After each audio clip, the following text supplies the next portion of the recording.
अस्सलाम वालेकुम student, my name is Zeeshan Ahmed. अपने चैनल कॉन्सेप्चुअल फिज़िक्स में एक important lecture addition of vectors by rectangular component method, इस टॉपिक का हम न्यूमेरिकल टेक्निक सीखेंगे। और इसमें मैंने क्वेश्चन पूरा नहीं उतारा है, बट मैं आपको क्वेश्चन का सिनेरियो और डाटा बता देता हूँ कि क्वेश्चन के डाटा में हमें क्या प्रोवाइड किया हुआ है। हमें डाटा के अंदर एडिशन ऑफ वेक्टर्स को परफॉर्म करना है और इसकी फ़िगर नहीं बनानी होती है। अगर फ़िगर बनाते हैं एग्ज़ाम्स के लिए तो आपको बआसानी ये क्वेश्चन अंडरस्टैंडिंग लेवल पे आ जाएगा और इजीली आप इसको अंडरस्टैंड कर सकते हैं। क्वेश्चन में कुछ इस तरह से दिया हुआ है कि हमारे पास 3 वेक्टर्स हैं, 2 या 2 से ज़्यादा वेक्टर्स हमारे पास हो सकते हैं एडिशन परफॉर्म करने के लिए। तो यहाँ पर 3 वेक्टर्स प्रोवाइड किए हुए हैं। फर्स्ट वेक्टर जो है that is 70 Newton along x axis. अगर वेक्टर को देते हैं इस तरह से 70 Newton along x axis, it means कि वेक्टर जो है that is eight the angle of 0 degree, number 1। तो मैंने यहाँ पर ये वेक्टर ड्रॉ किया है at the angle of 0 degree. इस तरह हमारे पास जो सेकंड वेक्टर है 50 newton at 30 degree with X axis, इसका मतलब ये कि मैंने फर्स्ट वेक्टर को साथ साथ सेकंड वेक्टर से ज्वाइंट भी किया है। Head to tail, first vector का हेड सेकंड वेक्टर का टेल ज्वाइंट होगा, बट ये सेकंड वेक्टर जो है at the angle of 30 degree क्या है, फर्स्ट वेक्टर के हेड से ज्वाइन कर दिया जाएगा with the tail of the second vector. तो हम ये एडिशन वेक्टर्स को परफॉर्म कर रहे हैं और यहाँ पर हर वेक्टर को हम क्या करेंगे, वन बाय वन रिजॉल्व भी करेंगे, बट हम पहले वेक्टर्स की एडिशन परफॉर्म करेंगे by head to tail rule. तो यहाँ पर दिया हुआ है 50 newton at 30 degree with X axis. Third vector जो प्रोवाइड कर रहे हैं that is 40 newton along Y axis. इसका मतलब है सेकंड वेक्टर के हेड से थर्ड वेक्टर का टेल ज्वाइंट होगा, उसकी मैग्नीट्यूड थोड़ी सी कम है 50 से, तो मैंने इसको थोड़ा सा एरो छोटा बनाया है।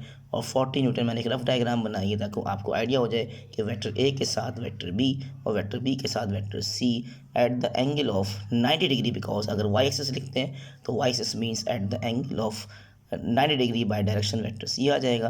वेक्टर ए बी और सी को ऐड करें, you will get the line of resultant vector which is the line joining the tail of the first vector and head of the last vector. ये वो वेक्टर होता है जिसको हम कहते हैं रिजल्टेंट वेक्टर। और R vector has a effect of A plus B plus C, these 3 vectors. ये एक सिंगल वेक्टर होता है जिसमें तीनों वेक्टर्स का इफेक्ट शामिल होता है, that be called as resultant vector. Okay, इस तरह से ये फिगर बना के अगर मैं यहाँ बात करता हूँ रेजोल्यूशन की, तो यहाँ देखते हैं vector A at the angle of 0 degree आ रहा है। तो अगर हमें हर वेक्टर का डाटा के लिहाज से उसकी डायरेक्शन मतलब उसका एंगल पता हो कि एक्स एक्सिस से वो कितना एंगल बना रहा है, तो हर वेक्टर को हम रिजॉल्व करते हैं उसके अपने ही कंपोनेंट्स में, they are known as rectangular components. तो वेक्टर ए के 2 हिस्से होंगे, A X A Y. Vector B के 2 हिस्से, B X and B Y. और वेक्टर सी के 2 हिस्से, C X and C Y. इस तरह से ये वेक्टर अगर सिनेरियो दे रहे हैं तो मैंने इसको न्यूमेरिकल टेक्निक के लिहाज से कैसे सॉल्व किया है, तो इसको हम देखते हैं। रिक्वायर्ड में कह रहे हैं magnitude of the resultant vector R निकालना है और direction of resultant vector theta of R लिख दिया मैंने, छोटा सा यहाँ पर हाईलाइट किया है, that mean direction of the resultant vector. तो ये 2 बातें इंपॉर्टेंट हैं। अच्छा, फार्मूला हमारे पास क्या बनेगा जब भी ऐसा सिनेरियो आता है पेपर में कि 3 वेक्टर हों, 4 वेक्टर्स हों या 2 वेक्टर हों, एटलीस्ट वी हैव 2 वेक्टर्स। और इस मेथड के थ्रू अगर बोलते हैं कि एडिशन परफॉर्म करें bye rectangular component method numerically, तो फिर टेक्निकली हमें क्या करना है, ये 2 बातें इंपॉर्टेंट हैं, magnitude of resultant vector R और डायरेक्शन ऑफ रिजल्टेंट वेक्टर मतलब उसका एंगल, कि रिजल्टेंट लाइन ने कितना एंगल बनाया है, मैंने यहाँ पे ये शो किया है।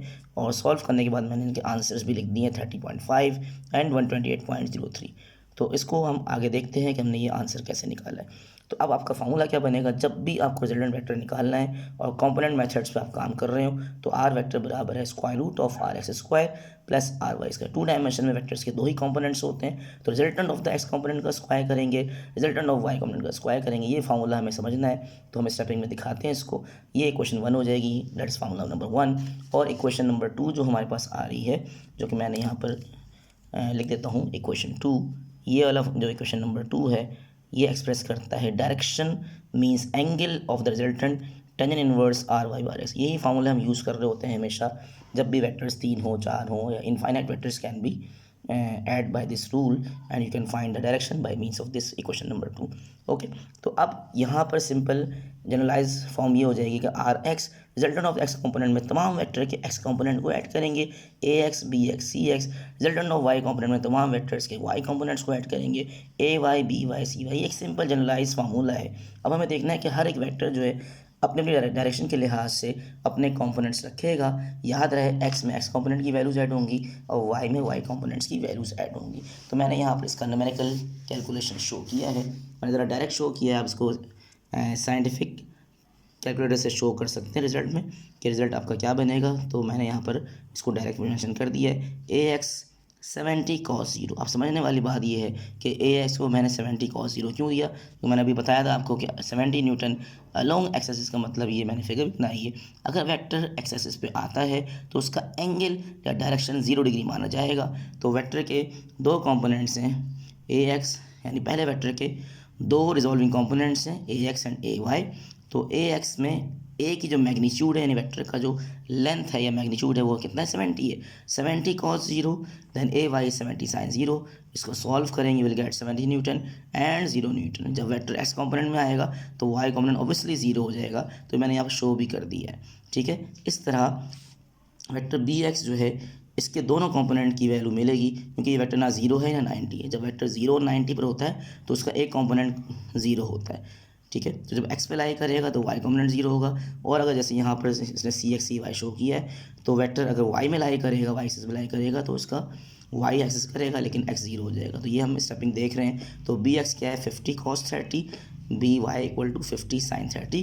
ये सेकंड वेक्टर का एक्स एक्सिस से जो एंगल बन रहा है 30 बन रहा है, तो हमने इसको यहाँ शो कर दिया है। 50 cos 30 को सॉल्व करोगे 43.30 न्यूटन आ जाएगा, और 50 sin 30 सॉल्व करोगे 25 न्यूटन आ जाएगा।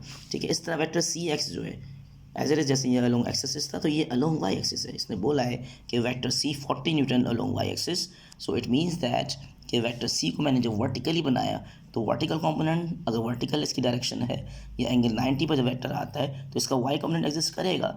जब सारा वेक्टर का डायरेक्शन वाई में आ जाएगा तो इसका एस कंपोनेंट कितना हो जाएगा 0 हो जाएगा। तो दैट्स वाई यहाँ पर मैंने शो कर दिया है कि इसका वाई कंपोनेंट तो 40 आ रहा है लेकिन इसका एस कंपोनेंट क्या है 0 हो जाएगा, क्योंकि एंगल 90 बन रहा है। तो cos 90 0 होता है, 40 टाइम्स 0 करेंगे 0 हो जाएगा। सी वाई 40 sin 91 होता है तो 40 आ जाएगा। इस तरह जब वेक्टर अलोंग एक्सिस आ रहा है तो एस कंपोनेंट की वैल्यू है लेकिन वाई कंपोनेंट 0 हो जाएगा। इस तरह जब वेक्टर वाई कंपोनेंट में आ रहा है तो वाई कंपोनेंट की वैल्यू है लेकिन एस कंपोनेंट 0 हो जाएगा। तो ये मैंने शो भी कर दिया स्टेप बाय स्टेप।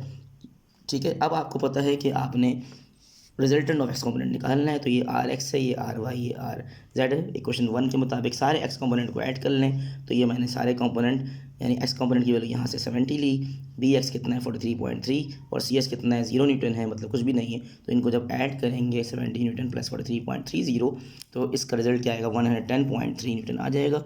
तो ये मैंने यहाँ पर शो कर दिया है। इसके बाद हमारे पास आर वाई कंपोनेंट जो है वो 0 न्यूटन है, यानी इसका वाई कंपोनेंट पहले वेक्टर का वाई कंपोनेंट, दूसरे वेक्टर का वाई कंपोनेंट 25, तीसरे वेक्टर का वाई कंपोनेंट 40 न्यूटन। इन तीनों को ऐड करने के बाद जो समेशन आ रहा है वो 65 न्यूटन है। फिर इन दोनों वैल्यूज़ को आप इक्वेशन 1 के मुताबिक आर एक्स का स्क्वायर प्लस आर वाई का स्क्वायर करें, इसको सिंप्लीफाई करें। ठीक है, स्क्वायर्स करके रूट लेंगे तो विल गेट 128.03। मैंने फिर बताया कि इसको मैंने डायरेक्ट सॉल्व कर दिया है, आप खुद से सॉल्व करो इसको with the help of calculator, तो आप you will get 128.03 newton. As well as हमारे पे क्या निकालना है, सेकंड जो हमारे पास जो क्वांटिटी है वो है डायरेक्शन ऑफ द रिजल्टेंट। तो थीटा ऑफ आर छोटा सा लिख दिया है मैंने, बुक में सही कन्वर्शन नहीं दी जाती बट यहाँ पर अच्छी कन्वर्शन है कि थीटा ऑफ आर का मतलब रिजल्टेंट का डायरेक्शन मतलब उसका angle, tan inverse of R Y over S. याद रहे आर वाई हमेशा ऊपर होगा, आर एक्स नीचे होगा, ये वो डिराइव फार्मूला है जो हम यूज़ करते हैं टेंजेंट के रिस्पेक्ट से। तो इनवर्स ऑफ 65 ऊपर आएगा, 110/3 न्यूटन से न्यूटन कैंसिल हो जाएगा। तो इनवर्स के बाद जो रिजल्ट आएगा वो 30.5 डिग्री। याद रहे कि your calculator should be in degree mode, क्योंकि बहुत सारे कैलकुलेटर रेडियन में होते हैं, तो ख्याल रखें कि कैलकुलेटर आपका जब डिग्री मोड में होगा तो इन्वर्स इसका सही आ जाएगा 30.5, जो कि मैंने यहाँ पर हाईलाइट किया था कि जो एंगल यहाँ पर आ रहा है 30.5 लाइन ऑफ रिजल्टेंट का डायरेक्शन यानी उसका एंगल, और रिजल्टेंट लाइन का जो मैग्नीट्यूड है 128.03 न्यूटन। ये क्योंकि फोर्सेस के फॉर्म में दे रहा है तो यहाँ resultant force as a vector हम डील कर रहे हैं, और इसका डायरेक्शन जो आ रहा है 30.5 आ रहा है। ठीक है, तो यहाँ तक उम्मीद करता हूँ कि वीडियो आपको समझ में आ गई होगी। तो वीडियो को पूरा देखने के बाद सब्सक्राइब भी ज़रूर करें, उसको शेयर भी करें। जज़ाकल्लाह।